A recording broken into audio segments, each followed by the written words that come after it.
Chennai intercity ரயிலில் தண்ணீர் தட்டுப்பாடு, கழிவறை பயன்படுத்த முடியாத அவல நிலையில் பயணிகள் அவதி. கோவையிலிருந்து சென்னை நோக்கி செல்லும் அதிவிரைவு இன்டர்சிட்டி தொடர் ரயிலில் கழிவறை மற்றும் கை கழுவும் இடங்களில் உள்ள குழாய்களில் நீர் வராததால் பயணிகள் பெரும் சிரமத்திற்கு உள்ளாகியுள்ளனர். அதிக தூரம் பயணம் செய்யும் பயணிகளின் வசதிக்காக இயற்கை உபாதைகளை கழிப்பதற்காக பெரும்பாலான பயணிகள் பேருந்துகளை விட தொடர் வண்டியை பயன்படுத்தி வருகின்றனர். மேலும் உடல்நிலை குறைவு ஏற்பட்டவர்கள், உடல் ஊனமுற்றோர் மற்றும் முதியவர்கள் என்று அனைத்து தரப்பு பயணிகளின் தொடர்வண்டி பயணம் பயனுள்ளதாக இருந்து வருகிறது.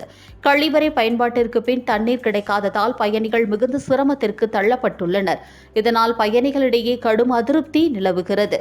மேலும் தண்ணீர் இல்லாததால் சுகாதார சீர்கேடு ஏற்பட்டு பயணிகளுக்கு நோய் தொற்று ஏற்படும் அபாயமும் உள்ளது. எனவே இதனை ரயில்வே ஊழியர்களும் அதிகாரிகளும் உடனடியாக கவனத்தில் கொண்டு தேவையான நடவடிக்கை எடுத்து பயணிகள் சிரமம் தீர்க்க வேண்டும் என்று ரயில் பயணிகளிடம் கோரிக்கை எழுந்துள்ளது.